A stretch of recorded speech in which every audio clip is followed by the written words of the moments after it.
Hello everyone, BPSC 66 का result final result आ चुका है और बीपीएससी 67 का री एग्ज़ाम बहुत ही जल्द होने वाला है। बीपीएससी इसके डेट के बारे में बहुत ही जल्द बताने वाली है। इस वीडियो में हम पटना के इम्तिहान इंस्टीट्यूट के टेस्ट सीरीज़ के टेस्ट बुकलेट 5 के हिंदी मीडियम के क्वेश्चंस को सोल्व करेंगे। आप देख लीजिए इस टेस्ट बुकलेट को। इसमें 150 क्वेश्चंस है, जिसमें से मैथ के 10 क्वेश्चंस हैं। हम 140 क्वेश्चंस को सोल्व करेंगे, जीएस के 140 क्वेश्चंस को। तो चलिए शुरू करते हैं। आप इस वीडियो को प्लीज़ लाइक कीजिए, शेयर कीजिए और इस चैनल को सब्सक्राइब कीजिए। क्वेश्चन नंबर 1, निम्नलिखित तुलना के आधार पर हिमालयी नदी के प्रायद्वीपीय नदी से तुलना करें। फर्स्ट स्टेटमेंट है, हिमालय पर्वत की नदियाँ अधिक लंबी है जबकि प्रायद्वीपीय नदियाँ कम लंबी है। सही है ये स्टेटमेंट। हिमालय की नदियाँ गहरे गॉर्ज बनाती है जबकि प्रायद्वीपीय नदियाँ उथली घाटियों में बहती है। ये भी सही है। हिमालय की नदियाँ अभी अपने विकास की बाल्यावस्था में है जबकि प्रायद्वीपीय नदियाँ प्रौढ़ अवस्था को पहुंच चुकी है। ये भी सही है। तो तीनों सही है, 1 2 3 राइट ऑप्शन डी है। नेक्स्ट, अफ्रीका महादेश का सबसे बड़ा लैंड लॉक्ड कंट्री स्थल अवरुद्ध देश कौन सा है? तो वो है चाड। राइट ऑप्शन सी है। अफ्रीकी महादेश में कुल 54 देश हैं, जिसमें से तटीय देश 33 हैं, स्थल अवरुद्ध देश 15 हैं, द्वीपीय देश 15 हैं और विषुवतीय देश जो है वो 7 है। दुनिया का सबसे बड़ा स्थल अवरुद्ध देश यानी लैंड लॉक्ड कंट्री आपको पता है कौन सा है? कजाकिस्तान है। नेक्स्ट, त्रिवेणी नहर से बिहार के किस जिले में सिंचाई का कार्य किया जाता है? पश्चिम चंपारण जिले में किया जाता है। राइट ऑप्शन ए है। नेक्स्ट, निम्नलिखित में से किस खनिज के उत्पादन के मामले में देश में बिहार का एकाधिकार है? तो वो है पाइराइट। राइट ऑप्शन सी है। भारत में बिहार एकमात्र ऐसा राज्य है जहां देश का 95% पाइराइट का भंडार मौजूद है। वहीं बिहार देश में 95% पाइराइट का उत्पादन भी करता है। पाइराइट गंधक का मुख्य स्रोत है। यह मुख्यतः बिहार के रोहतास जिले में पाया जाता है। नेक्स्ट, ज्वार भाटा के निर्माण के लिए कौन सा बल उत्तरदायी नहीं है? डी, कोरियोलिस फोर्स जो है वो उत्तरदायी नहीं है। राइट ऑप्शन डी होगा। पृथ्वी के घूर्णन गति के कारण कोरियोलिस बल उत्पन्न होता है। ज्वार भाटा समुद्री जल के ऊपर उठने को ज्वार तथा नीचे उतरने को भाटा कहा जाता है। ज्वार भाटा की उत्पत्ति का कारण चंद्रमा, सूर्य तथा पृथ्वी की पारस्परिक गुरुत्वाकर्षण शक्ति है, न कि कोरियोलिस फोर्स। तो पृथ्वी की गुरुत्वाकर्षण शक्ति इसके लिए रिस्पॉन्सिबल है। सूर्य की गुरुत्वाकर्षण शक्ति भी सही है, चंद्रमा की गुरुत्वाकर्षण शक्ति भी है। तीनों सही है ये, लेकिन ये गलत है, कोरियोलिस फोर्स। नेक्स्ट, लुहरी जल विद्युत परियोजना का निर्माण किस नदी पर किया जा रहा है? तो यह सतलज नदी पर किया जा रहा है। राइट ऑप्शन बी है। लुहरी जल विद्युत परियोजना का निर्माण, जिसकी क्षमता 210 मेगावाट है, हिमाचल प्रदेश में सतलज नदी पर कुल्लू और शिमला के मध्य किया जा रहा है। नेक्स्ट, भारत में जलोढ़ मृदाएं यानी एलुवियल सॉइल कितने प्रतिशत भूभाग पर पाए जाते हैं? तो ये लगभग 45% भूभाग पे पाए जाते हैं। राइट ऑप्शन डी है। जलोढ़ मृदा नदियों द्वारा नदी घाटियों, बाढ़ के मैदानों तथा डेल्टाई प्रदेशों में पहुंचाई जाती है। भारत के 45% क्षेत्र पर जलोढ़ मृदा का विस्तार है। सामान्यतः इसमें पोटास की मात्रा अधिक होती है और फास्फोरस की मात्रा कम पाई जाती है। नेक्स्ट, निम्नलिखित में से जैविक कृषि के अवयव कौन कौन से हैं? हरे पत्तों की खाद है, फसल का चक्रीकरण है, वर्मी कंपोस्ट है, जैविक कीटनाशक है। तो more than one correct option आ रहा है, ई सही होगा। जैविक कृषि खेती करने की ऐसी पद्धति है जिसमें कृषक रासायनिक उर्वरकों के स्थान पर माइक्रोबियल पोषक दाता जैसे शैवाल, फंगस, बैक्टीरिया आदि का उपयोग करता है। नेक्स्ट, निम्नलिखित तुलना के आधार पर पश्चिमी हिमालयी और पूर्वी हिमालयी नदियों की तुलना करें। पश्चिमी हिमालय का क्षेत्र सिंधु से काली नदी के पश्चिमी भाग तक विस्तृत है, जबकि पूर्वी हिमालय का विस्तार सिक्किम में सिंगलीला पर्वत के पूर्व से लेकर हिमालय के पूर्वी सीमा तक है। तो ये सही है। पश्चिमी हिमालय क्षेत्र पछुआ विक्षोभ सर्दियों में से अधिक वर्षा प्राप्त करता है, जबकि पूर्वी हिमालय दक्षिण पश्चिम मानसून से अधिक वर्षा प्राप्त करता है। ये भी सही है। पश्चिमी हिमालय के अंतर्गत गंगा, यमुना और सिंधु नदियां आदि इस क्षेत्र में बहती है, जबकि पूर्वी हिमालयी क्षेत्र की प्रमुख नदियां तीस्ता, ब्रह्मपुत्र है। ये भी सही है। तो 1 2 और 3 तीनों स्टेटमेंट सही है। तो राइट ऑप्शन यहाँ पे डी हो जाएगा, 1 2 और 3। नेक्स्ट, निम्नलिखित में से बिहार के किस जिले में ताल मिट्टी पाई जाती है? तो मुंगेर जिले में पाई जाती है, राइट ऑप्शन डी है। बिहार में ताल मिट्टी का विस्तार गंगा के दक्षिणी तट के सहारे 8 से 10 किलोमीटर चौड़ी पट्टी के रूप में पाई जाती है। यह बरसात के समय पानी से भर जाता है और बरसात के बाद पानी निकल जाने पर यहाँ रबी की फसल बोई जाती है। यह क्षेत्र दलहन के उत्पादन हेतु प्रसिद्ध है। नेक्स्ट, निम्नलिखित में से भारत में सबसे बड़ी मशीनीकृत खान कौन सी है? तो बैलाडीला की खान है, राइट ऑप्शन डी है। बैलाडीला जो छत्तीसगढ़ में है, लौह अयस्क के खनिज भंडार के लिए प्रसिद्ध है। बैलाडीला एक औद्योगिक क्षेत्र भी है। रत्नागिरी खान कहाँ है? रत्नागिरी महाराष्ट्र राज्य में है, यहाँ पर मैंगनीज की खान है। जयपुर खान बॉक्साइट के लिए प्रसिद्ध है। नेक्स्ट क्वेश्चन, सूची 1 और सूची 2 को सुमेलित कीजिए। जनजाति मूल राज्य कहाँ है?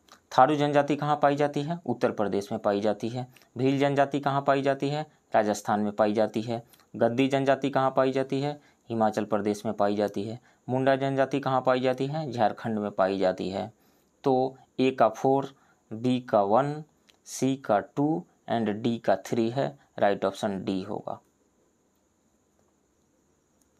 थारू जनजाति उत्तर प्रदेश के सीमावर्ती नेपाल क्षेत्र एवं उत्तराखंड में मुख्यतः निवास करती है। भील जनजाति कहाँ है? यह भारत की सबसे बड़ी जनजाति है। यह मुख्यतः राजस्थान, आंध्र प्रदेश, छत्तीसगढ़, गुजरात, महाराष्ट्र, कर्नाटक, त्रिपुरा आदि राज्यों में पाई जाती है। गद्दी जनजाति यह मुख्यतः हिमाचल प्रदेश में पाई जाती है। मुंडा जनजाति, इस जनजाति का प्रमुख क्षेत्र झारखंड है। इसके अलावा बिहार, पश्चिम बंगाल एवं उड़ीसा आदि राज्यों में भी निवास करती है। नेक्स्ट, बिहार के किस जिले में सिमरी बख्तियारपुर झील है? सिमरी बख्तियारपुर झील, तो ये सहरसा में है, राइट ऑप्शन सी है। सहरसा जिला में सिमरी बख्तियारपुर झील है। कटिहार में गोगाबिल झील है। दरभंगा में कुशेश्वर झील है। नेक्स्ट, बिहार से मानसून लौटना कब प्रारंभ करता है? तो ये अक्टूबर के मध्य से प्रारंभ करता है, राइट ऑप्शन बी है। नेक्स्ट, बिहार में सर्वाधिक जनसंख्या वृद्धि दर वाले जिलों का सही क्रम क्या है? तो सबसे ज़्यादा जनसंख्या वृद्धि दर वाला जिला है मधेपुरा, उसके बाद किशनगंज, उसके बाद अररिया, उसके बाद खगड़िया। तो राइट ऑप्शन जो हो जाएगा वो बी हो जाएगा। नेक्स्ट, बिहार में 1857 के विद्रोह का मुख्य संगठनकर्ता कौन था? तो कुंवर सिंह थे, राइट ऑप्शन सी है। नेक्स्ट, कांग्रेस द्वारा मंत्रिमंडल के गठन से इनकार करने पर 1937 में बिहार में किसके नेतृत्व में अंतरिम मंत्रिमंडल बना था? बहुसंख्यक दल कांग्रेस के इनकार के बाद मोहम्मद यूनुस ने अंतरिम सरकार का गठन किया था, राइट ऑप्शन बी होगा। नेक्स्ट, बिहार का सबसे पूर्वी जिला कौन सा है? तो राइट ऑप्शन है ए किशनगंज। बिहार का आकार जो है लगभग आयताकार है। सबसे पूर्वी जिला जो है इसका किशनगंज है, सबसे पश्चिमी जिला कैमूर है, सबसे उत्तरी जिला पश्चिम चंपारण है और सबसे दक्षिणी जिला गया है। नेक्स्ट, निम्नलिखित में से बिहार में किस स्थान पर धारवाड़ क्रम की चट्टानों को देखा जा सकता है? तो ये जो चारों ऑप्शंस दिए गए हैं, राजगीर, सासाराम, बिहटा, भभुआ, इनमें से राजगीर में देखा जा सकता है, राइट ऑप्शन ए है। बिहार में धारवाड़ क्रम की चट्टानें खड़गपुर की पहाड़ी, जमुई, नवादा एवं राजगीर आदि स्थानों पर पाई जाती है।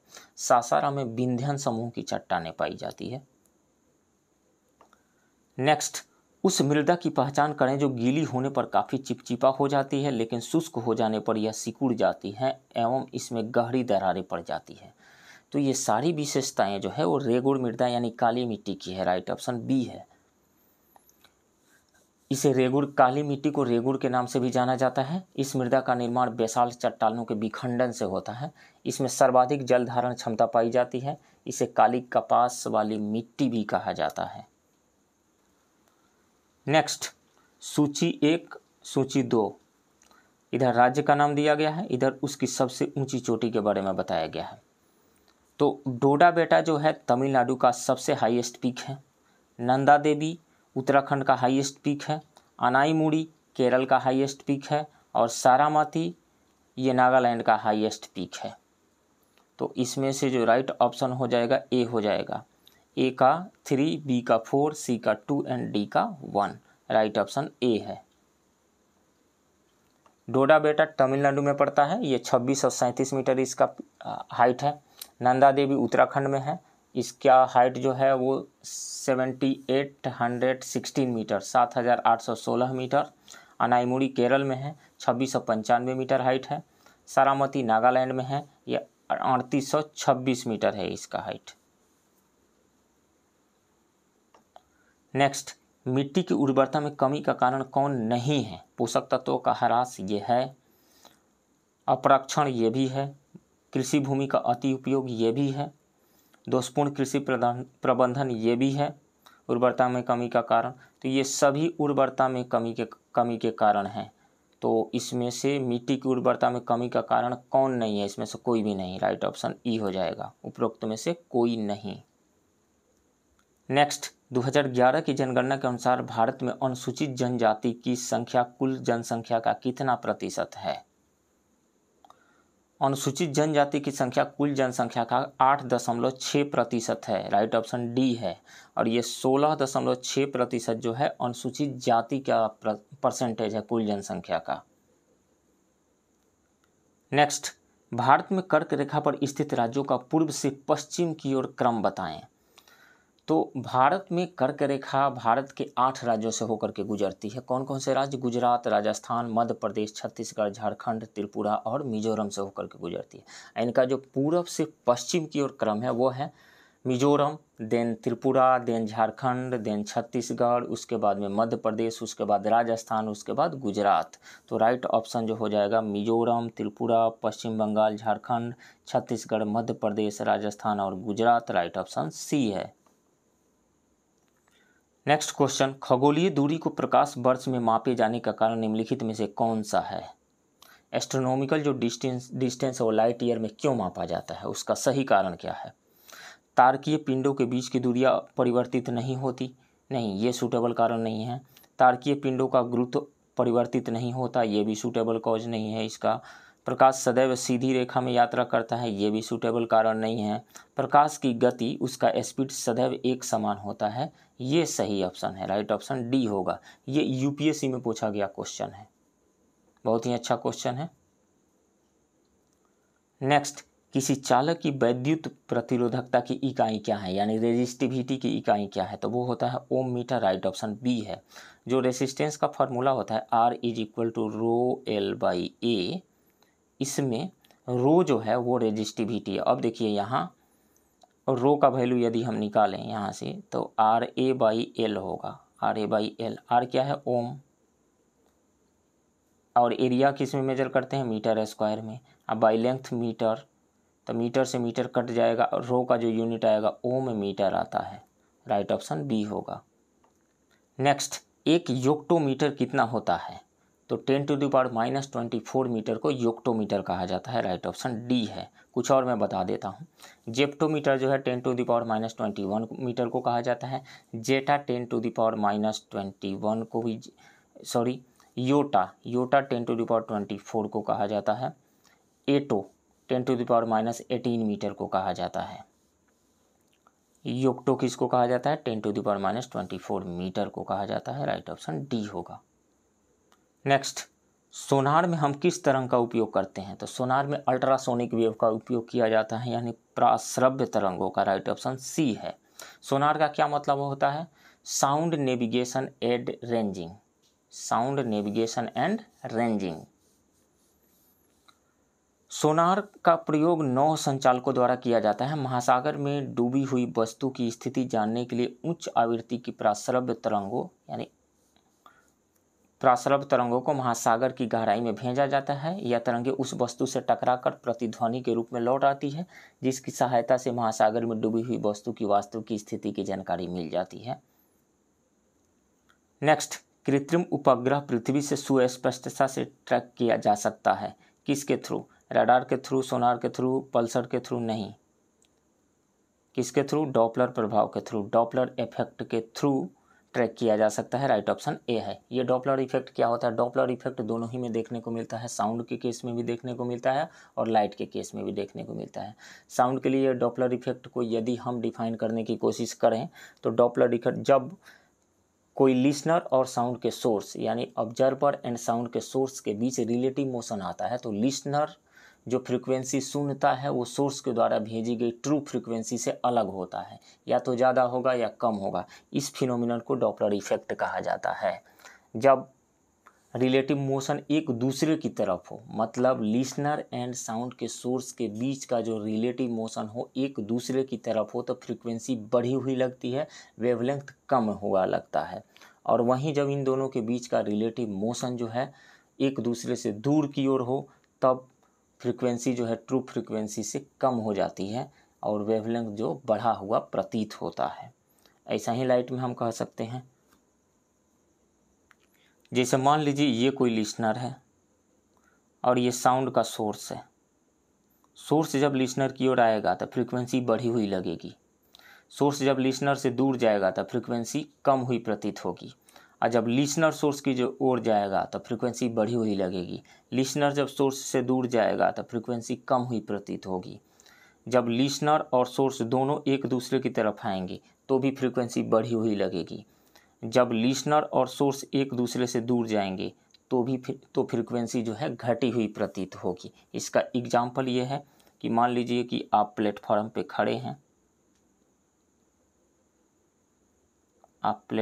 खड़े हैं, और ट्रेन इधर से आ रही है, तो जब आपकी तरफ ट्रेन आती है तो उसकी फ्रीक्वेंसी बढ़ी हुई प्रतीत होती है, आवाज़ पतली तीक्ष्ण होती हुई मालूम पड़ती है। जब वहीं आपसे दूर जाती है, जब वहीं ट्रेन आपको क्रॉस करके दूर जाती है तो उसकी फ्रीक्वेंसी जो है कम हुई प्रतीत होती है, यानी आवाज़ उतना तीक्ष्ण नहीं, मोटा, धीरे धीरे मोटा होता हुआ चला जाता है। तो ये है Doppler effect related to sound. Next, निम्न में से सही सुमेलित कौन सा है? रेडियम की खोज क्या मैडम क्यूरी ने की थी? बिल्कुल, मैडम क्यूरी और उनके हस्बैंड पियरे क्यूरी ने मिल करके किया था, ये सही है। पेंसिलिन की खोज अलेक्जेंडर फ्लेमिंग ने किया था, ये भी सही है। एक्सरे का खोज यहाँ रॉन्टगन लिखा हुआ है, एक्चुअल नाम जो होता है वो WC रॉन्टगेन होता है, ROENTGEN, WC रॉन्टगेन होता है। ये 12 क्लास के SC वर्मा में एक एक्सरे नाम का चैप्टर ही दिया हुआ है, SC वर्मा के फिजिक्स के बुक में, फिजिक्स ऑप्शनल वाले को पढ़ना होता है। तो एक्सरे का जो है WC रॉन्टगेन ने खोज किया था, ये सही है। चेचक के टीके का खोज किसने किया था? एडवर्ड जेनर ने किया था, बिल्कुल सही है। तो इसमें से ये सभी मैच्ड हैं, करेक्टली मैच्ड हैं, तो more than one correct option E हो जाएगा। नेक्स्ट, नेत्रों का परीक्षण एल्कलॉइड के किस तनुकृत घोल से पुतलियों को फैलाकर किया जाता है? तो वो है एट्रोपिन, राइट ऑप्शन ए है। नेक्स्ट, निम्नलिखित में किसका ऊष्मीयमान सबसे अधिक होगा? तो इन चारों ऑप्शन में जो है इसमें से LPG का ऊष्मीयमान सबसे ज़्यादा होता है। LPG का ऊष्मीयमान होता कितना है? 55,000 किलो जूल पर केजी होता है, 55,000 किलो जूल पर केजी होता है। पेट्रोल का कितना होता है? पेट्रोल का 45,000 होता है, 45,000 KG kilo joule per KG होता है। उसके बाद CNG का कितना होता है? CNG का होता है 50,000, 50K। और जैव गैस का कितना होता है? बायोगैस का 35,000 से 40,000, 35K से 40K तक होता है ये किलो जूल पर केजी। तो इनमें से सबसे ज़्यादा किसका है? LPG का है, 55,000 kilo joule per KG, 55,000 kilo joule per KG, right option C होगा। नेक्स्ट, निम्नलिखित में से नाइट्रोजन और फास्फोरस की अधिक सांद्रता के कारण क्या होता है? क्या कठोरता आती है? नहीं। अम्लता आती है? नहीं। सुपोषण? नहीं। क्षारता आती है, राइट ऑप्शन बी होगा। नाइट्रोजन और फास्फोरस की सांद्रता के कारण जल में क्षारकता उत्पन्न होती है। जल की निकासी बेहतर न हो तो मिट्टी में क्षारकता बढ़ जाती है, जिसके उपचार हेतु खेतों में जिप्सम डाला जाता है। नेक्स्ट क्वेश्चन, शुष्क सेल में निम्न में से किसका विद्युत अपघट्यों के रूप में प्रयोग होता है? विद्युत अपघट्य मतलब इलेक्ट्रोलाइट्स के रूप में किसका यूज होता है? तो अमोनियम क्लोराइड एवं जिंक क्लोराइड का यूज होता है। अमोनियम क्लोराइड का क्या फार्मूला होगा? NH4Cl, NH4 अमोनियम क्लोराइड, और जिंक क्लोराइड का ZnCl2 जिंक क्लोराइड। इन दोनों का उपयोग जो होता है, प्रयोग होता है विद्युत अपघट्य के रूप में, यानी इलेक्ट्रोलाइट के रूप में। सो राइट ऑप्शन कौन सा हो जाएगा? बी हो जाएगा। नेक्स्ट, निम्नलिखित में से कुकिंग यूटेंसिल, भोजन बनाने के बर्तन में किस प्रकार के कांच का प्रयोग होता है? तो पायरेक्स कांच का प्रयोग होता है, राइट ऑप्शन बी होगा। पायरेक्स कांच एक बोरोसिलिकेट कांच है। इसका प्रयोग भोजन के बर्तन बनाने में, फार्मास्यूटिकल्स कंटेनर बनाने में उपयोग किया जाता है। तो राइट ऑप्शन बी है। नेक्स्ट, वर्मी कंपोस्ट क्या है? तो वर्मी कंपोस्ट एक कार्बनिक जैव उर्वरक है। राइट ऑप्शन सी होगा। कार्बनिक उर्वरक पौधों और जानवरों से प्राप्त प्राकृतिक उर्वरक होते हैं। पशु अपशिष्ट, फसल अवशेष एवं कृषि औद्योगिक कचरे से पुनर्चक्रण में वर्मी कंपोस्ट एक उपयोगी तकनीक है। इसमें केंचुए की उपयोगी भूमिका होती है। नेक्स्ट, मध्यकालीन भारत में दिल्ली सल्तनत के वंशों का सही क्रम क्या है? तो सबसे पहले गुलाम वंश आया था 1206 से 1270 के बीच में। उसके बाद खिलजी वंश, सबसे पहले कौन सा आया? गुलाम वंश एक। उसके बाद में खिलजी वंश 1290 से 1320। उसके बाद में तुगलक वंश, खिलजी वंश 4। उसके बाद में तुगलक वंश जो आया था 1320 से 1414। सैयद वंश 1414 से 1451। लोधी वंश 1451 से 1526 तक। तो राइट जो ऑप्शन इसमें हो जाएगा, सबसे पहले 1 गुलाम वंश, उसके बाद में 4 खिलजी वंश, उसके बाद में 2 तुगलक वंश, उसके बाद में 5 सैयद वंश, देन लोधी वंश। राइट ऑप्शन ए होगा। नेक्स्ट, किस शासक द्वारा दरबार में सिजदा एवं पैबोस परंपरा को लागू किया गया था? तो राइट ऑप्शन है बलबन बी। बलबन 1265 से 1287 ईस्वी तक सुल्तान रहा। उसने तुर्कान चिहलगामी का अंत किया था। बलबन के आदर्श रानी बदशाह थी। सिजदा का मतलब होता था भूमि पर लेटकर अभिवादन करना, और पैबोस का मतलब होता था सिंहासन के नज़दीक आकर सुल्तान के पैरों को चूमना। नेक्स्ट, सरकारिया आयोग ने अपनी रिपोर्ट केंद्र सरकार को सौंपी थी। कब सौंपी थी? 1988 में सौंपी थी। राइट ऑप्शन सी होगा। ये बीपीएससी में पूछा गया प्रश्न है। केंद्र एवं राज्यों के विधायी, प्रशासकीय एवं वित्तीय संबंधों के मध्य उभरे मतभेद को दूर करने तथा दोनों के बीच बेहतर संबंध स्थापित करने संबंधी सिफारिश देने के लिए केंद्र सरकार ने आर.एस. सरकारिया के नेतृत्व में एक आयोग का गठन वर्ष 1983 में किया था। इस आयोग ने अपनी रिपोर्ट केंद्र सरकार को वर्ष 1988 में सौंप दिया था। नेक्स्ट, किसी राज्य की विधानसभा का सदस्य बनने हेतु न्यूनतम आयु निर्धारित है। कितनी है? 25 वर्ष है। और विधान परिषद का सदस्य बनने के लिए 30 वर्ष है। किस आर्टिकल में दिया गया है? आर्टिकल 173 में दिया गया है। उसके अनुसार विधानमंडल का सदस्य बनने के लिए 25 वर्ष न्यूनतम आयु चाहिए और विधान परिषद का सदस्य बनने के लिए 30 वर्ष न्यूनतम आयु चाहिए। सो राइट ऑप्शन यहाँ पे कौन सा हो जाएगा? बी हो जाएगा। नेक्स्ट, प्रस्तावना के बारे में ये जो स्टेटमेंट दिए गए हैं, इनमें से कौन सा स्टेटमेंट सही है? संविधान का भाग नहीं है, बिल्कुल गलत है। संविधान का भाग है किंतु वह न तो शक्तियाँ प्रदान करती है और न कर्तव्य अधिरोपित करती है, और न ही वह संविधान के उपबंधों के निर्वचन में उपयोगी हो सकता है। नहीं, इंटरप्रिटेशन में तो हेल्प हो ही सकता है, हेल्प करता ही है, तो ये भी गलत है। संविधान का भाग है तथा किसी अन्य भाग के समान शक्तियाँ प्रदान करती है तथा कर्तव्य अधिरोपित करती है, नहीं, ऐसा कुछ नहीं करता है।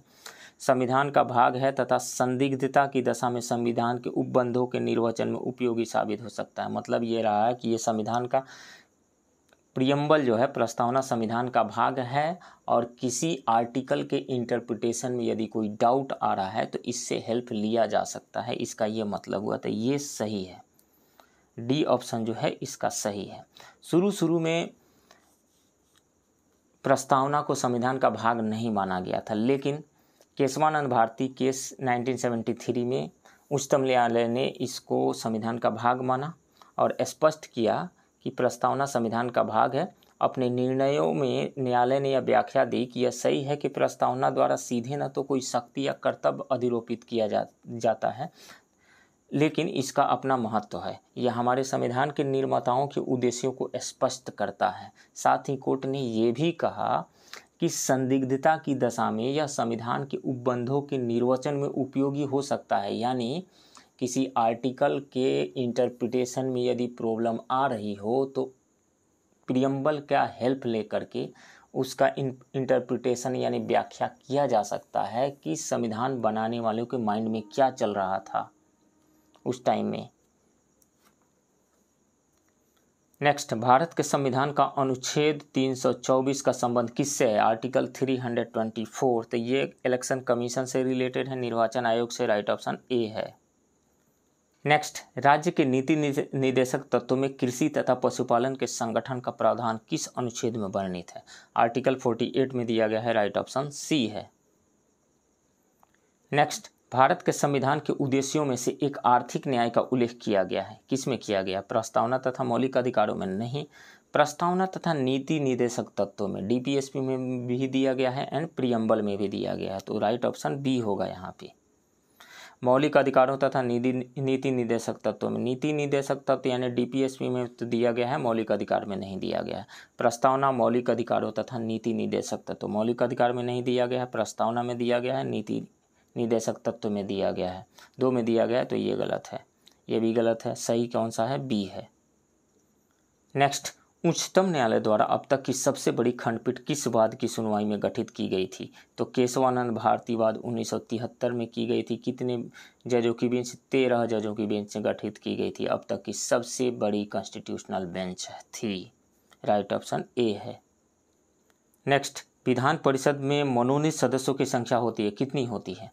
तो कुल सदस्य संख्या का 1/6 होती है, राइट ऑप्शन सी है। किस आर्टिकल में दिया गया है? आर्टिकल 171 में दिया गया, विधान परिषद की संरचना के बारे में दिया गया है। नेक्स्ट, निम्नलिखित में से कौन सी एक संवैधानिक संस्था नहीं है? संवैधानिक संस्था यानी कॉन्स्टिट्यूशनल बॉडी नहीं है। तब वित्त आयोग एक कॉन्स्टिट्यूशनल बॉडी है, आर्टिकल 280। निर्वाचन आयोग 324 एक कॉन्स्टिट्यूशनल बॉडी है। ये मानवाधिकार आयोग एवं नीति आयोग कॉन्स्टिट्यूशनल बॉडी नहीं है, तो more than one correct option आ जाएगा, नीति आयोग एवं मानवाधिकार आयोग, राइट ऑप्शन ई होगा। नेक्स्ट, वह मध्यकालीन शासक कौन था जिसने दिल्ली पर अधिकार कर विक्रमादित्य की उपाधि धारण की थी? तो वो था हेमू, राइट ऑप्शन बी है। हेमू ने अपने को दिल्ली का स्वतंत्र शासक घोषित किया और विक्रमादित्य की उपाधि धारण करने वाला भारत का 13वां शासक बना था। अकबर एवं हेमू के मध्य 5 नवंबर 1556 को पानीपत का दूसरा युद्ध हुआ। इस युद्ध में हेमू की पराजय हुई थी। नेक्स्ट क्वेश्चन, सूची 1 और सूची 2 से सुमेलित कीजिए और सूचियों को नीचे दिए गए कूट से सही उत्तर का चयन कीजिए। अनुच्छेद 14 आर्टिकल 14 में क्या दिया गया है? समानता का अधिकार से संबंधित है, यस 2। अनुच्छेद 44 आर्टिकल 44 में क्या दिया गया है? इसमें समान नागरिक संहिता यूनिफॉर्म सिविल कोड यूसीसी के बारे में दिया गया है आर्टिकल 44 में। आर्टिकल 75 में क्या दिया गया है? सामूहिक उत्तरदायित्व के बारे में दिया गया है। एंड आर्टिकल 74 में मंत्री परिषद के बारे में दिया गया है, काउंसिल ऑफ मिनिस्टर्स। तो कौन सा मैच कर रहा है? ए का 2, बी का 3, सी का 4 एंड डी का 1, राइट ऑप्शन बी होगा। नेक्स्ट, शिवाजी द्वारा चौथ एवं सरदेशमुखी निम्न में से किससे लिया जाता था? अपनी जनता से नहीं, अपने क्षेत्र के व्यवसायियों से नहीं, मुगल सैनिकों से नहीं, पड़ोसी राज्यों से लिया जाता था, राइट ऑप्शन डी है। चौथ एवं सरदेशमुखी एक कर था जो पड़ोसी राज्यों एवं नगरों से वसूला जाता था। चौथ कुल राजस्व का 1/4 भाग होता था, जिसे गैर मराठा क्षेत्रों से मराठा आक्रमण से बचाने के लिए लिया जाता था। अतिरिक्त कर के रूप में आय का 1/20 भाग सरदेशमुखी लिया जाता था। नेक्स्ट, राष्ट्रीय सुरक्षा समिति का प्रधान कौन होता है? क्या राष्ट्रपति होते हैं? नहीं, प्रधानमंत्री होते हैं, राइट ऑप्शन बी। रक्षा मंत्री नहीं, गृह मंत्री नहीं, प्रधानमंत्री। नेक्स्ट, निम्नलिखित में से किस क्षेत्र में प्रत्यक्ष विदेशी निवेश यानी एफडीआई की सीमा 100% नहीं है?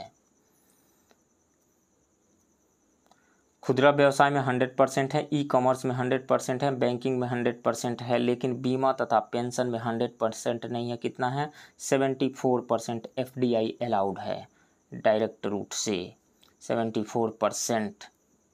ये पूछा गया था इंश्योरेंस सेक्टर में कितना % जो है एफडीआई अलाउ है। 67th री एग्ज़ाम जो कैंसिल हो गया था उसमें पूछा गया था, तो राइट ऑप्शन डी होगा यहाँ पे।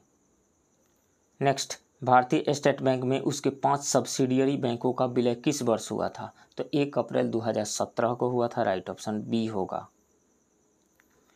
नेक्स्ट, निम्नलिखित को मिलाएं, सूची 1 सूची 2। श्वेत क्रांति किससे संबंधित है? दुग्ध उत्पादन से संबंधित है, ये करेक्टली मैच्ड है। पीली क्रांति किससे संबंधित है? तिलहन उत्पादन से, ये भी करेक्टली मैच्ड है। नीली क्रांति समुद्री उत्पादन से, ये भी करेक्टली मैच्ड है। स्वर्ण क्रांति जूट उत्पादन से, ये भी करेक्टली मैच्ड है। स्वर्ण क्रांति जो है जूट उत्पादन से संबंधित है। नीली क्रांति समुद्री उत्पादन से, पीली क्रांति तिलहन उत्पादन से, श्वेत क्रांति दुग्ध उत्पादन से, ये सभी करेक्टली मैच्ड है। मतलब ए का 1, बी का 2, सी का 3 एंड डी का 4। राइट ऑप्शन ए होगा। ए का 1, बी का 2, सी का 3 एंड डी का 4। नेक्स्ट, राजकोषीय नीति के संदर्भ में निम्नलिखित पर विचार करें। समानता और कल्याण, यह है। कीमतों पर नियंत्रण, ये भी है राजकोषीय नीति के अंतर्गत आता है, यानी फिस्कल पॉलिसी के अंतर्गत। आय असमानता में कमी, ये भी फिस्कल पॉलिसी के अंतर्गत आता है। बैंक दरों में कमी, ये मॉनिटरी पॉलिसी के अंतर्गत आता है, फिस्कल पॉलिसी के अंतर्गत नहीं आता है। तो इसमें से 1, 2, 3 सही आ रहा है। 1, 2, 3 राइट ऑप्शन बी होगा। नेक्स्ट, सैंधवकालीन स्थल धौलावीरा के संबंध में असत्य कथन की पहचान कीजिए। नगर 2 भागों में विभाजित था, नहीं 3 भागों में विभाजित था। कौन कौन? सबसे तो जो ऊंचाई पर था दुर्ग, साइटेडल कहा जाता था, सीटेडल।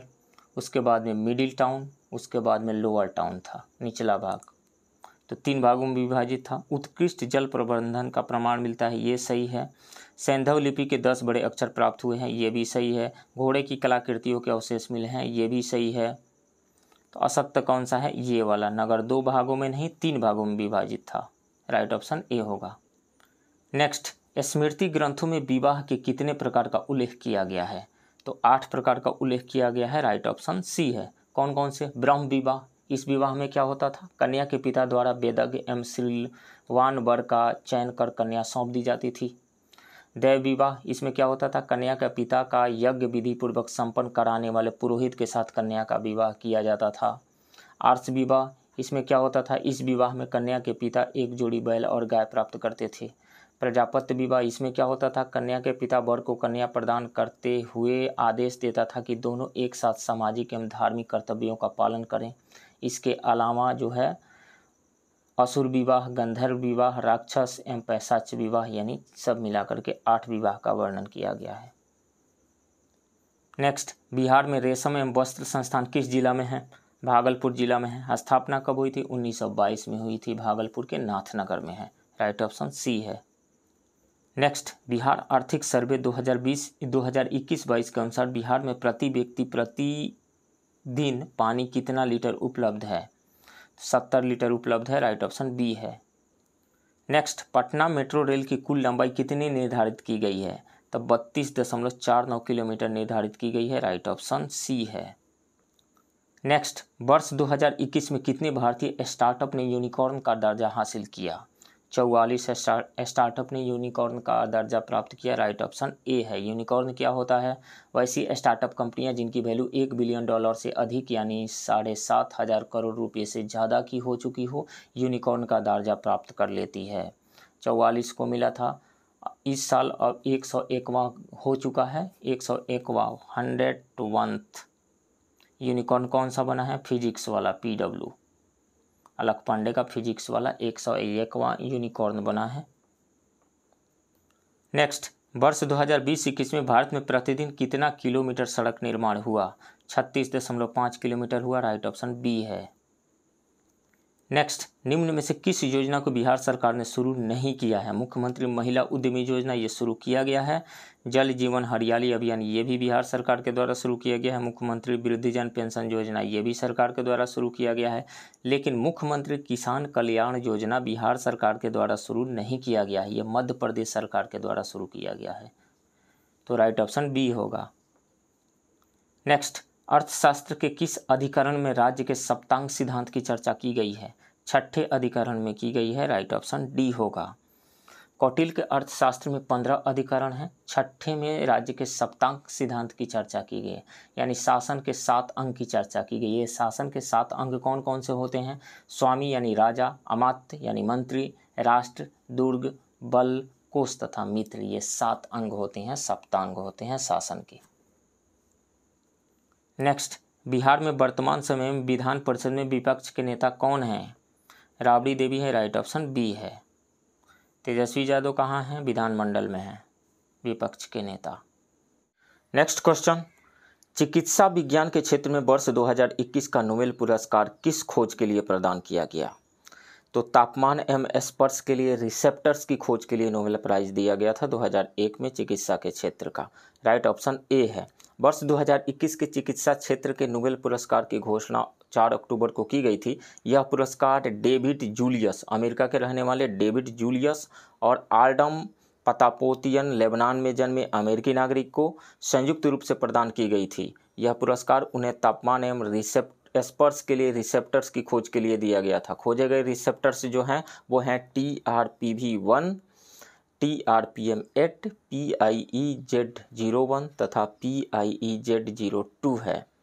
तो यहाँ पे इम्पोर्टेंट 2 फैक्ट्स निकल करके आ रहा है किन्हें दिया गया था चिकित्सा के लिए नोबेल प्राइज़ 2021 का। तो 2 लोगों को दिया गया था कंबाइंड रूप से, डेविड जूलियस और आर्डम पतापोतियन, दोनों को कंबाइंड रूप से दिया गया। किसके लिए दिया गया था? तो तापमान एवं स्पर्श के लिए रिसेप्टर्स की खोज के लिए दिया गया था। नेक्स्ट, राष्ट्रीय अल्पसंख्यक आयोग के अध्यक्ष के रूप में किसे नियुक्त किया गया है? तो सरदार इकबाल सिंह लालपुरा को नियुक्त किया गया है। राइट ऑप्शन डी है। नेक्स्ट, निम्नलिखित में से किस संस्थान द्वारा आहार क्रांति मिशन की शुरुआत की गई है? तो विज्ञान भारती और global Indian scientist and technocrats forum, दोनों ने मिल करके इसे शुरू किया है। सो राइट ऑप्शन ई होगा। इसका लक्ष्य क्या है? लक्ष्य पोषण युक्त संतुलित आहार की जरूरत और सभी स्थानीय फलों और सब्जियों तक पहुंच कायम करना। इनका ध्येय वाक्य क्या है, यानी मोटो क्या है? उत्तम आहार उत्तम विचार। नेक्स्ट, निम्न में से किस राज्य ने अवैध ड्रोन पर नजर रखने के लिए भारत की पहली ड्रोन फॉरेंसिक लैब की शुरुआत की है? यह भारत के अपनी तरह का पहला लैब है। केरल सरकार ने ऐसा किया है। राइट ऑप्शन सी है। नेक्स्ट, भारत के किस राज्य सरकार ने घरेलू स्तर पर गरुड़ के रूप में पहचाने जाने वाले बड़े सहायक सारस पक्षी को GPS ट्रैकर से टैग करने का निर्णय लिया है? तो बिहार ने ऐसा करने का निर्णय लिया है। राइट ऑप्शन डी है। बिहार के भागलपुर जिला के कदवा दियारा क्षेत्र में इस पक्षी का लोकप्रिय प्रजनन केंद्र है। विश्व में इसके 3 प्रजनन स्थल है, कंबोडिया एवं भारत का बिहार और असम। यह पक्षी दक्षिण पूर्व एशिया में सर्वाधिक संकटग्रस्त प्रजातियों में शामिल है। IUCN द्वारा इसे रेड डाटा सूची में संकटग्रस्त श्रेणी में शामिल किया गया है। नेक्स्ट, 3 ब्रांडेड रोजफिंच निम्न में से किससे संबंध रखता है? तो यह एक प्रकार की पक्षी है, पक्षी की नई प्रजाति है। राइट ऑप्शन डी है। 3 ब्रांडेड रोजफिंच पक्षी की एक नई प्रजाति का नाम है बॉम्बे नेचुरल सोसाइटी द्वारा, बॉम्बे नेचुरल हिस्ट्री सोसाइटी द्वारा अरुणाचल प्रदेश में इसकी खोज की गई है। यह पक्षी फ्रिंजिलिडे परिवार से संबंध रखता है। नेक्स्ट, वर्ष 2022-23 के केंद्रीय बजट अनुमान के अनुसार प्रभावी राजस्व घाटा GDP का कितना प्रतिशत अनुमानित किया गया है? तो 2.6% अनुमानित किया गया है। राइट ऑप्शन बी है। ये कौन सा घाटा है? प्रभावी राजस्व घाटा, यानी इफेक्टिव रेवेन्यू डेफिसिट। राजस्व घाटा कितना अनुमान किया गया है? फिस्कल डेफिसिट 3.8%, राजस्व घाटा यानी रेवेन्यू डेफिसिट 3.8%, राजकोषीय घाटा यानी fiscal deficit 6.4%, effective revenue deficit 2.6% and primary deficit यानी प्राइमरी घाटा 2.8% अनुमानित किया गया है। नेक्स्ट, केंद्रीय बजट 2022-23 के अनुसार अनब्लेंडेड ईंधन पर 2 रुपये प्रति लीटर अतिरिक्त विभेदक उत्पाद शुल्क के क्रियान्वयन की तिथि निर्धारित की गई है। कब से की गई है? तो ये निर्धारित की गई है 1 अक्टूबर 2022 से 2% कर लगाया जाएगा। राइट ऑप्शन सी है। नेक्स्ट, वर्ष 2021-22 में भारत का निर्यात किस देश में सर्वाधिक रहा? तो अप्रैल से नवंबर तक 2021-22 में सबसे ज़्यादा भारत ने जो सबसे ज़्यादा निर्यात किया संयुक्त अरब अमीरात को किया। राइट ऑप्शन सी है। शीर्ष निर्यात गंतव्य देश जो रहा USA रहा। टोटल एक्सपोर्ट का 18.4% USA को गया, UAE 6.6%, चीन 5.9%, बांग्लादेश 3.5%, हांगकांग 2.8%। ये जो है टोटल एक्सपोर्ट का कंट्रीब्यूशन है, किस कंट्री में कितना गया। नेक्स्ट, बिहार के सकल राज्य घरेलू उत्पाद में प्राथमिक क्षेत्र का योगदान कितना प्रतिशत है? तो इनमें से कोई नहीं है, 18.2% भी नहीं है, 20.2% भी नहीं है, 21.6% भी नहीं है, 22.1% भी नहीं है कितना 19.2%, 19.2% है प्राइमरी सेक्टर का योगदान। तो राइट ऑप्शन ये हो जाएगा none of the above. Secondary sector का कितना है 19.5% है सेकेंडरी सेक्टर का, और टर्शियरी सेक्टर का यानी सर्विस सेक्टर का योगदान कितना है 61.2%। ये तीनों ही बहुत ही ज़्यादा इम्पोर्टेंट है। प्राइमरी सेक्टर का कितना योगदान है 19.2%, सेकेंडरी का कितना योगदान है 19.5%, और टर्शियरी सेक्टर का कितना योगदान है 61.2%। ये तीनों ही फैक्ट जो है बहुत ही ज़्यादा इम्पोर्टेंट है, तीनों डाटा, इसे याद रखिए। नेक्स्ट, भारत सरकार के सड़क परिवहन एवं राजमार्ग मंत्रालय द्वारा सड़क दुर्घटना में होने वाली मौतों को 50% तक कम करने का लक्ष्य कब तक निर्धारित किया गया है? 2024 तक निर्धारित किया गया है, राइट ऑप्शन बी है। नेक्स्ट, देश में सोने के आभूषणों पर अनिवार्य हॉलमार्किंग किस तारीख से लागू की गई है? 16 जून 2021 से लागू की गई है, राइट ऑप्शन डी है। नेक्स्ट, डगमरा जल विद्युत परियोजना किस राज्य में स्थापित की जा रही है? यह परियोजना बिहार में कोसी नदी पर स्थापित की जा रही है। इसके लिए 14 जून 2021 को बिहार राज्य हाइड्रो इलेक्ट्रिक पावर कॉरपोरेशन और एनएचपीसी के मध्य एक समझौता किया गया। इसकी क्षमता 130.1 मेगावाट होगी, राइट ऑप्शन सी है। नेक्स्ट, भारतीय रेलवे के सार्वजनिक क्षेत्र के उपक्रम राइट्स लिमिटेड द्वारा निम्न में से किस देश को 3000 HP केप गेज लोकोमोटिव का निर्यात किया गया? मोजाम्बिक को किया गया, राइट ऑप्शन सी है। नेक्स्ट, आर्थिक सर्वेक्षण 2021-22 के अनुसार बिहार राज्य में बिजली की प्रति व्यक्ति खपत कितनी है?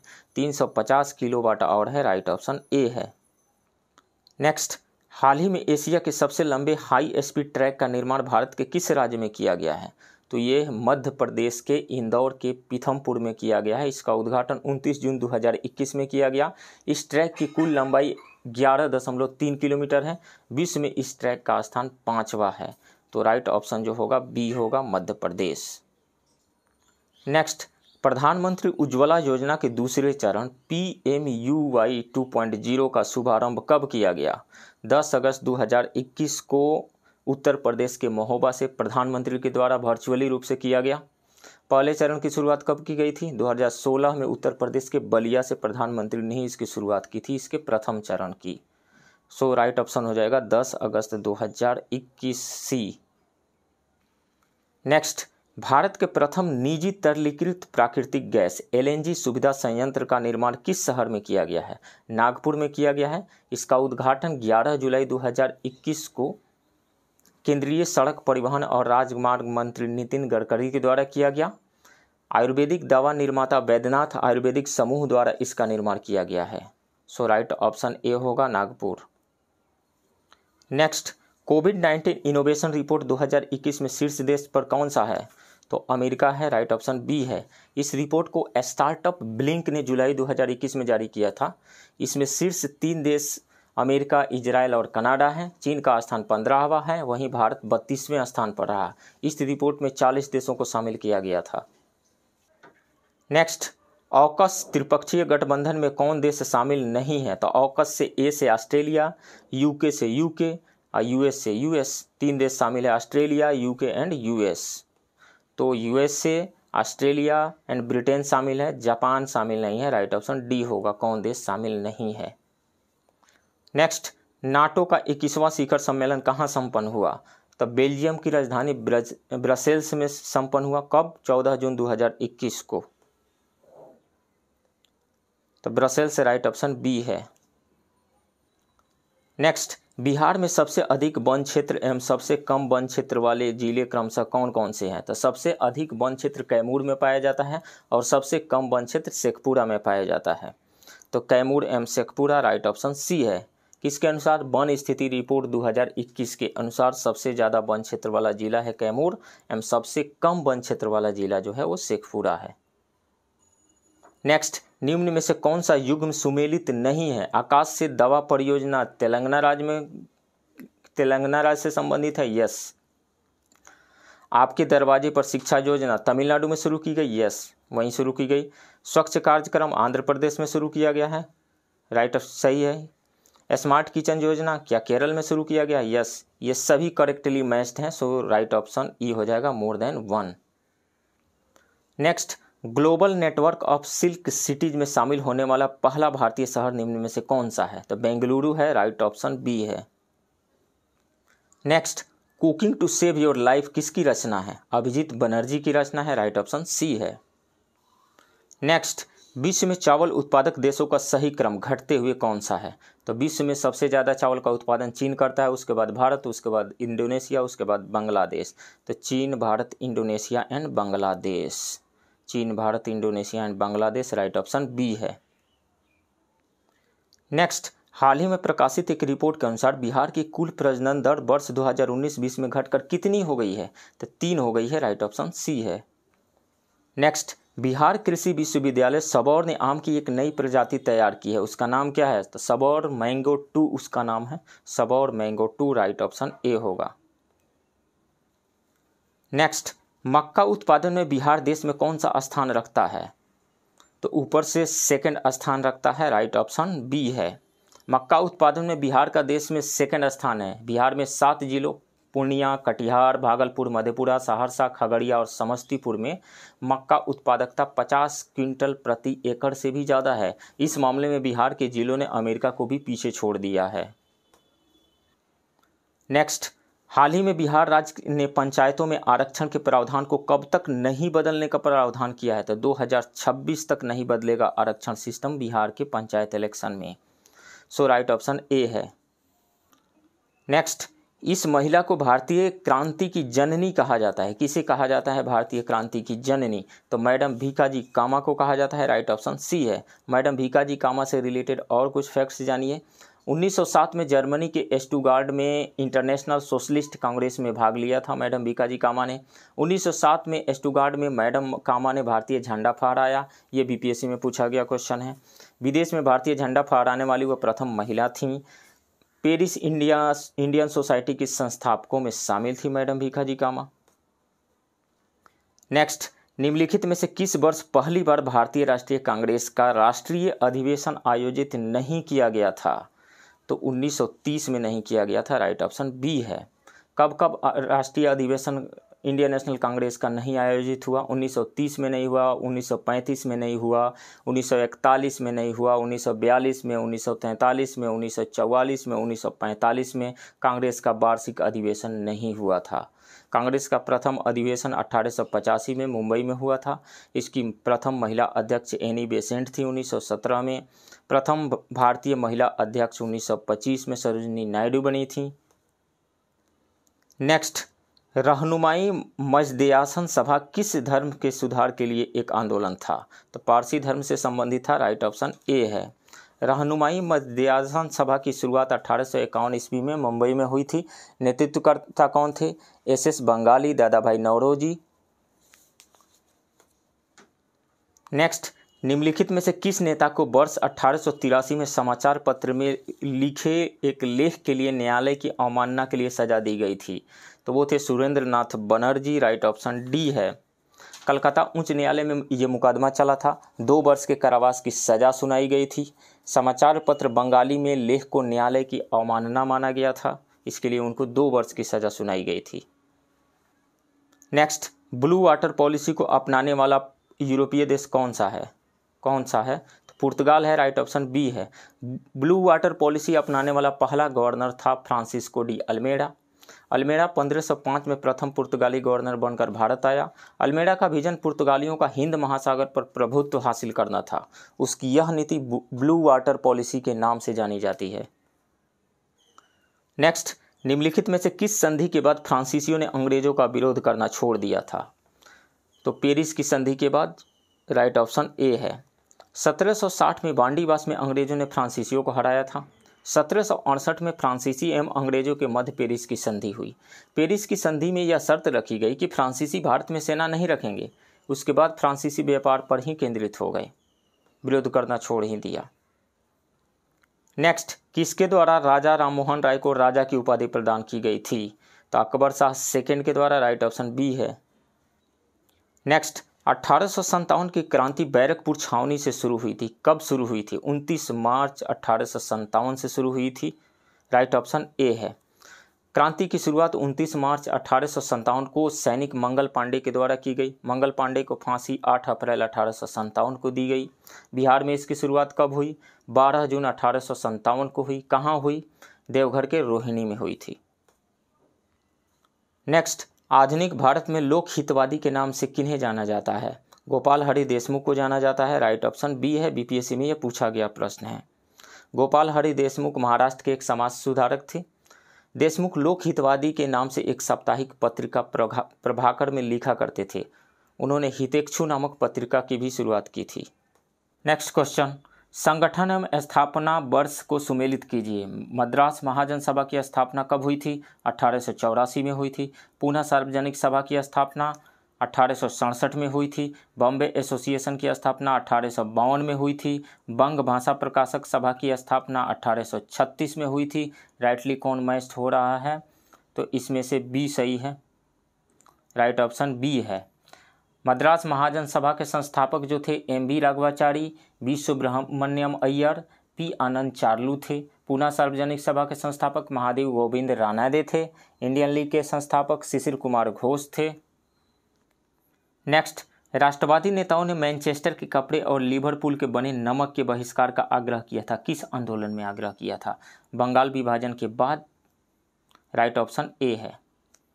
बंगाल विभाजन की घोषणा कब हुई थी? जुलाई 1905 में हुई थी। विभाजन के विरोध में टाउन हॉल में प्रदर्शन कब हुआ? 7 अगस्त 1905 को हुआ था। बंगाल विभाजन लागू कब किया गया? 16 अक्टूबर 1905 को किया गया।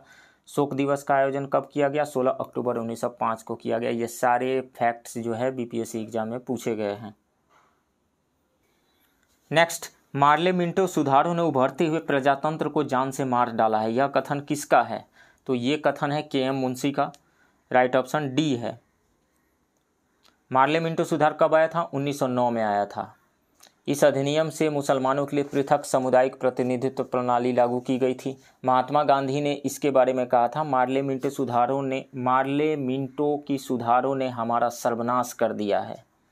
और के.एम. मुंशी ने कहा था, मार्ले मिंटो सुधारों ने उभरते हुए प्रजातंत्र को जान से मार डाला है। नेक्स्ट, चौरी चौरा की घटना का संबंध निम्न में से किससे है?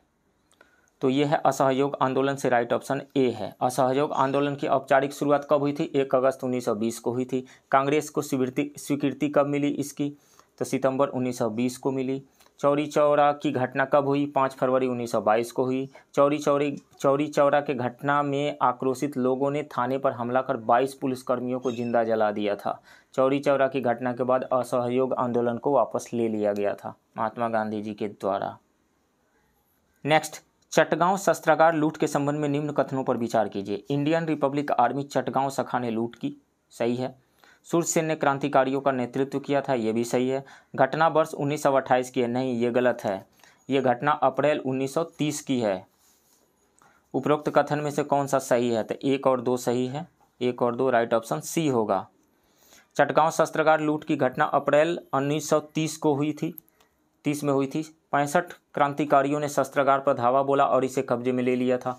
पुलिस शस्त्रागार पर सूर्यसेन ने राष्ट्रीय झंडा फहराया और क्रांति सरकार के गठन की घोषणा की। फरवरी 1933 में सूर्यसेन गिरफ्तार कर लिए गए और जनवरी 1934 में उन्हें फांसी दे दी गई थी। नेक्स्ट, भारत शासन अधिनियम 1935 को पारित किया गया। किसके द्वारा पारित किया गया? भारत की केंद्रीय विधानसभा द्वारा नहीं, ब्रिटिश संसद के द्वारा पारित किया गया था। राइट ऑप्शन बी है। भारत शासन अधिनियम की मुख्य शर्तें क्या थी? एक अखिल भारतीय संघ की स्थापना किया जाना था। गवर्नर जनरल समस्त संविधान का केंद्र बिंदु, प्रांतों की स्वायत्तता दी गई थी, सांप्रदायिकता तथा अन्य वर्गों को पृथक प्रतिनिधित्व दी गई थी, बर्मा तथा अदन को भारत के शासन से पृथक कर दिया गया था। नेक्स्ट, इंडियन स्ट्रगल निम्न में से किस राजनेता की पुस्तक है? तो यह सुभाष चंद्र बोस की पुस्तक है। राइट ऑप्शन डी है। सुभाष चंद्र बोस की पुस्तक इंडियन स्ट्रगल का प्रकाशन 1934 में हुआ। सुभाष चंद्र बोस ने इस पुस्तक में लिखा कि यदि महात्मा गांधी तानाशाह स्टालिन, मुसोलिनी या हिटलर की भाषा में बोलते तो उन्हें सुना और समझा जाता और उनके सम्मान में सिर झुकाए जाते। नेक्स्ट, मुस्लिम लीग के किस अधिवेशन में पाकिस्तान की मांग का प्रस्ताव पारित किया गया था? तो 1940 के लाहौर अधिवेशन में। राइट ऑप्शन जो होगा बी होगा।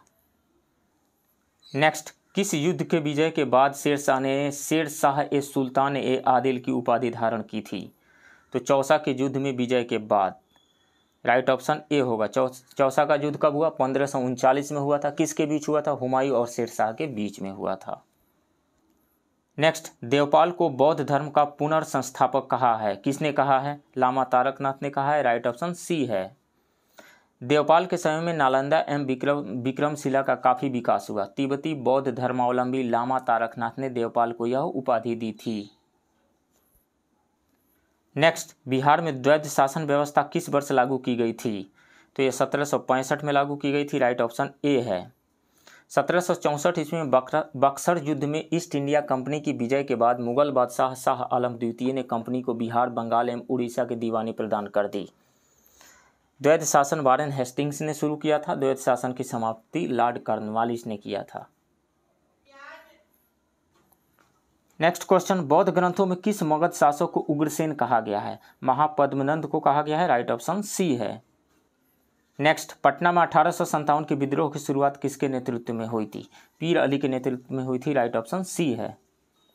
नेक्स्ट, निम्नलिखित में से किसने गांधी जी को चंपारण आने का निमंत्रण दिया था? राजकुमार शुक्ल ने दिया था। राइट ऑप्शन बी है। नेक्स्ट, बिहार में साइमन कमीशन का विरोध करने के लिए आयोजित सर्वदलीय सम्मेलन का अध्यक्ष कौन थे? सर अली इमाम थे। राइट ऑप्शन ए है। साइमन कमीशन भारत कब आया? 3 फरवरी 1928 को आया। पटना में कब आया? 12 दिसंबर 1928 को आया। साइमन कमीशन के बिहार आगमन पर बिहार में पूर्ण हड़ताल की गई। नेक्स्ट, भारत छोड़ो आंदोलन के समय राजेंद्र प्रसाद को कहां से गिरफ्तार किया गया था? पटना से गिरफ्तार किया गया था। राइट ऑप्शन डी है। राजेंद्र प्रसाद को पटना के जिलाधिकारी WG आर्चर ने सदाकत आश्रम से गिरफ्तार कर बांकीपुर जेल में रखा था। नेक्स्ट, किस महान नेता को लोकनायक के नाम से जाना जाता है? जयप्रकाश नारायण को जाना जाता है। राइट ऑप्शन सी है। नेक्स्ट, कार्पोरा क्वाड्रिजेमिना का संबंध मस्तिष्क के किस भाग से संबंधित है? मस्तिष्क के मध्य भाग से संबंधित है। राइट ऑप्शन बी है। नेक्स्ट, श्वसन के बाद किस प्रक्रिया द्वारा फेफड़े में रक्त और ऑक्सीजन का आदान प्रदान होता है? तो विसरण के द्वारा होता है। राइट ऑप्शन बी है, मतलब डिफ्यूजन के द्वारा। नेक्स्ट, निम्नलिखित कथनों पर विचार करें एवं असत्य कथन की पहचान करें। रक्त में उपस्थित प्लेटलेट्स थ्रोम्बोप्लास्टिन नामक पदार्थ स्रावित करता है, ये सही है। फाइब्रिनोजन प्लाज्मा में उपस्थित होता है, ये भी सही है। फाइब्रिनोजन रक्त का थक्का बनने में सहायता करता है, ये भी सही है। फाइब्रिनोजन रहित प्लाज्मा को थ्रोम्बिन कहा जाता है, नहीं, उसे सीरम कहा जाता है, ये गलत है। राइट ऑप्शन डी होगा। नेक्स्ट, गुणसूत्रों का सबसे महत्वपूर्ण घटक क्या होता है? तो DNA होता है। राइट ऑप्शन ए है। नेक्स्ट, निम्नलिखित जैव उर्वरकों में कौन सा एक जलीय फर्न है? तो एजोला एक जलीय फर्न है। राइट ऑप्शन सी है। एजोला एक जलीय फर्न है, इसकी जड़ों में एनाबिना रहता है और नाइट्रोजन स्थिरीकरण करता है। धान की खेती में एजोला का प्रयोग किया जाता है। राइजोबियम दलहनी फसलों की जड़ों की गांठों में पाया जाता है तथा नाइट्रोजन का स्थिरीकरण करता है। एजोबैक्टर स्वतंत्र रूप से एक बीजपत्रों एवं द्विबीजपत्री फसलों पर पाए जाते हैं। नेक्स्ट क्वेश्चन, सूची 1 को सूची 2 से सुमेलित कीजिए। क्षय रोग किससे होता है? बैक्टीरिया से होता है। चेचक किससे होता है? वायरस से होता है। दाद फंगस की वजह से होता है। पेचिस प्रोटोजोआ की वजह से होता है। सो राइट ऑप्शन डी होगा यहाँ पे। नेक्स्ट, पुष्प का वह भाग जो प्रायः चमकीला एवं रंगदार होता है तथा भी परागण हेतु कीटों को अपनी ओर आकर्षित करता है, क्या कहलाता है? वह कोरोला कहलाता है। राइट ऑप्शन बी है। पुष्प का जो भाग चमकीला रंगदार होता है वह परागण हेतु कीटों को अपनी ओर आकर्षित करता है, कोरोला कहलाता है। कोरोला पुष्प की सभी पंखुड़ियों को सामूहिक रूप से कहा जाता है। पौधों में कोरोला की आकृति एवं रंग भिन्न भिन्न होता है। पुष्प के सबसे बाहरी चक्र को केल्किस कहा जाता है, यह कली की अवस्था में फूल की रक्षा करता है। नेक्स्ट, डबल रोटी एवं बियर बनाने में निम्नलिखित में से किसका प्रयोग किया जाता है? ईस्ट का किया जाता है। राइट ऑप्शन ए है। नेक्स्ट, क्लोरेला एवं एस्पिरुलिना शैवालों का उपयोग अंतरिक्ष यात्री प्रायः भोजन के रूप में करते हैं क्योंकि इसमें प्रचुर मात्रा में पाया जाता है। क्या पाया जाता है? प्रोटीन पाया जाता है। राइट ऑप्शन बी है। क्लोरेला एवं एस्पिलाइना नामक शैवालों का प्रयोग अंतरिक्ष यात्री भोजन के रूप में करते हैं क्योंकि उनपे प्रचुर मात्रा में प्रोटीन पाया जाता है। जिलीडियम तथा ग्रेसिलेरिया नामक शैवालों का उपयोग आइसक्रीम एवं जेली बनाने में किया जाता है। नेक्स्ट, निम्नलिखित में से किसका प्रयोग एथेनॉल बनाने में नहीं किया जा सकता है? तो मक्का का किया जाता है, चावल का किया जा सकता है, चुकंदर का किया जा सकता है, जेट्रोफा का नहीं किया जाता है। जेट्रोफा से बनाया जाता है बायोडीजल, राइट ऑप्शन डी है। नेक्स्ट, दर्पण के पीछे चांदी की कलई में व्यावसायिक रूप से किस कार्बोहाइड्रेट का उपयोग किया जाता है?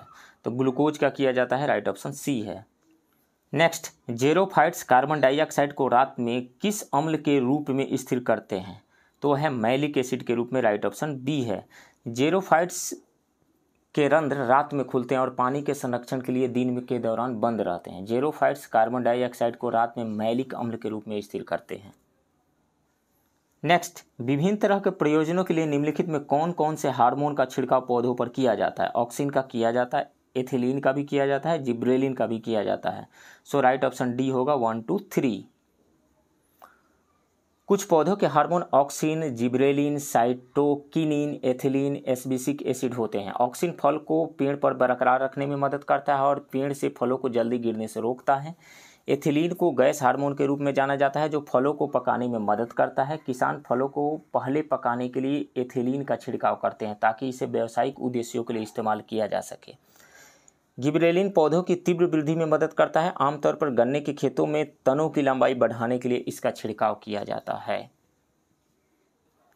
नेक्स्ट, जब हम किसी रेलवे स्टेशन पर खड़े होते हैं और एक ट्रेन आती है तो हम ट्रेन की ओर गिरने लगते हैं। इसे निम्नलिखित में से किस प्रमेय या सिद्धांत का उपयोग करके समझाया जा सकता है? निसंदेह बर्नौली का थ्योरम जो है, इससे हम समझ सकते हैं इस घटना को। राइट ऑप्शन सी होगा। अब इस चीज़ को हम आसानी से समझते हैं, थोड़ा एक्सप्लेन करना है। बर्नौली का जो इक्वेशन है वो होता है P1 plus rho GH1 plus half rho V1 square is equal to होता है, यही होगा P2 प्लस क्या होगा rho GH2 plus half rho V2 square, इस साइड में होगा। अब चूंकि हॉरिजॉन्टल मूवमेंट हो रहा है ट्रेन का तो H1 और H2 इक्वल हो जाएगा, H1 और H2 इक्वल हो जाएगा तो कट जाएगा इधर वाला पोर्शन, बच जाएगा क्या P1 plus half rho V1 square is equal to P2 plus half rho V2 square. मतलब ये रहा कि P plus half rho V square is equal to क्या है, कांस्टेंट है। बर्नौली का ये इक्वेशन है स्पेशल किसके लिए, जब मूवमेंट हॉरिजॉन्टल हो। अब देखिए, जब ट्रेन आती है तो वो हवाओं के स्पीड को बढ़ा देती है, तो जब ये स्पीड बढ़ गया, v का वैल्यू बढ़ गया तो प्रेशर निश्चित रूप से कम होगा ताकि ये दोनों मिला करके कांस्टेंट रहे।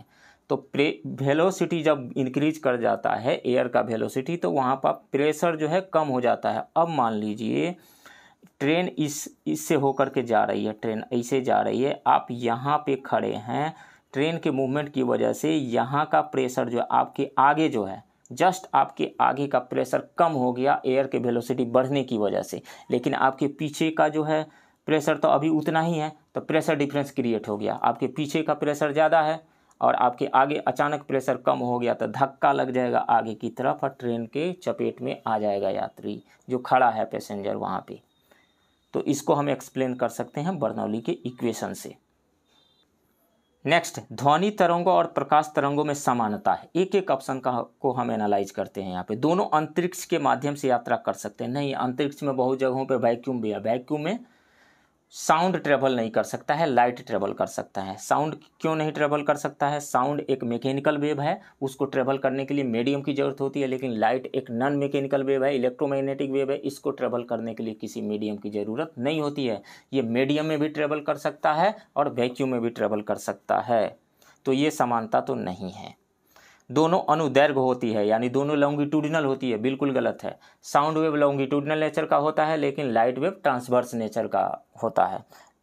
लाइट से रिलेटेड कौन सी ऐसी फिनोमिनन है जो बताती है कि लाइट जो है ट्रांसवर्स नेचर का होता है? पोलराइजेशन एक फिनोमिनन है लाइट में जो हमें बताती है कि लाइट एक ट्रांसवर्स नेचर का वेव है, तो ये भी गलत है। माध्यम में दोनों की चाल समान होती है, नहीं। साउंड का जो स्पीड होता है 332 मीटर पर सेकेंड से 340 मीटर पर सेकेंड के आसपास का होता है, लेकिन लाइट का स्पीड होता है 3 × 10⁸ मीटर पर सेकेंड। दोनों में ज़मीन और आसमान का अंतर है, दोनों में माध्यम में समान चाल हो ही नहीं सकता है, ये भी गलत है। ये व्यतिकरण इंटरफेरेंस उत्पन्न कर सकते हैं, बिल्कुल। साउंड वेव भी व्यतिकरण यानी इंटरफेरेंस करता है और लाइट वेव भी, यानी जो भी वेव्स हैं उनके बीच इंटरफेरेंस होता है। सो समानता क्या है, इंटरफेरेंस वाला, राइट ऑप्शन डी होगा। नेक्स्ट क्वेश्चन, भारत वन स्थिति रिपोर्ट 2021 के संदर्भ में निम्न कथनों पर विचार करें। इस रिपोर्ट के अनुसार देश में कुल वनावरण एवं वृक्षावरण कुल भौगोलिक क्षेत्रफल का 24.62% है, बिल्कुल सही है। भारत वन स्थिति रिपोर्ट 2019 की तुलना में ISFR 2021 में वनावरण में 0.22% की वृद्धि हुई है, ये भी सही है। ISFR 2021 में ISFR 2019 की तुलना में वनावरण में सर्वाधिक कमी नागालैंड में हुई है, नहीं, ये गलत है। इस रिपोर्ट के अनुसार सर्वाधिक वृक्षावरण क्षेत्रफल महाराष्ट्र में है, ये भी सही है। तो 1, 2 एंड 4 सही आ रहा है, 1, 2, 4 राइट ऑप्शन डी है। इसको थोड़ा सा और समझते हैं। ISFR 2021 के अनुसार देश में कुल वनावरण एवं वृक्षावरण forest and tree cover 80.95 million hectare है, जो देश के कुल भौगोलिक क्षेत्रफल का 24.62% है। ISFR 2019 की तुलना में ISFR 2021 में वनावरण एवं वृक्षावरण में क्रमशः 0.22 एंड 0.76% की वृद्धि हुई है। मतलब ये रहा कि वनावरण में 0.22% की वृद्धि हुई है और वृक्षावरण में 0.76% की वृद्धि हुई है। वनावरण में 1540 स्क्वायर किलोमीटर की वृद्धि हुई है और वृक्षावरण में 721 स्क्वायर किलोमीटर की वृद्धि हुई है। ISFR 2021 में की तुलना में ISFR 2019 की तुलना में ISFR 2021 में सर्वाधिक वृद्धि आंध्र प्रदेश में हुई है तथा सर्वाधिक कमी अरुणाचल प्रदेश में हुई है। वृक्षावरण की दृष्टि से ISFR 2021 में सर्वाधिक क्षेत्रफल महाराष्ट्र एवं न्यूनतम क्षेत्रफल सिक्किम में है। तो सर्वाधिक वृद्धि कहाँ पे हुई है, नागालैंड में नहीं हुई है, सर्वाधिक वृद्धि जो हुई है वो आंध्र प्रदेश में हुई है। नेक्स्ट, भारत में औद्योगिक क्षेत्र की उपलब्धि को मापने के लिए निम्न में से कौन सी संस्था औद्योगिक उत्पादन के सूचकांक को जारी करती है? तो वो करती है CSO। पहले NSO करती थी, अब CSO करती है, राइट ऑप्शन सी है। नेक्स्ट, नगद आरक्षित अनुपात यानी कैश रिजर्व रेशियो को कम करने से अर्थव्यवस्था पर इसका निम्नलिखित प्रभाव पड़ेगा। क्या प्रभाव पड़ेगा? बैंकों के पास अधिक तरलता लाभ होगा, बिल्कुल सही है। अर्थव्यवस्था में निवेश वृद्धि देखने को मिल सकती है, ये भी सही है। अर्थव्यवस्था में मुद्रापूर्ति बढ़ सकती है, ये भी सही है। वास्तविक निवेश दर में गिरावट आ सकती है, ये भी सही है। सही कूट का चयन कीजिए, तो 1 भी सही है, 2, 3, 4 सभी सही है, राइट ऑप्शन सी है। नेक्स्ट, छठी पंचवर्षीय योजना के दौरान निम्नलिखित में कौन सा कार्यक्रम शुरू किया गया था? तो एकीकृत ग्रामीण विकास कार्यक्रम शुरू किया गया था, राइट ऑप्शन ए है। इसकी शुरुआत 2 अक्टूबर 1980 को की गई थी। तो इस तरीक़ा से हमने पटना के इम्तिहान इंस्टीट्यूट के टेस्ट सीरीज के टेस्ट 5 के हिंदी मीडियम के क्वेश्चंस को सोल्व किया। आप इस वीडियो को लाइक कीजिए, शेयर कीजिए और प्लीज़ इस चैनल को सब्सक्राइब कीजिए। मिलते हैं किसी अदर वीडियो में किसी अदर टेस्ट बुकलेट के क्वेश्चंस के डिस्कशन के साथ। तब तक के लिए थैंक यू वेरी मच।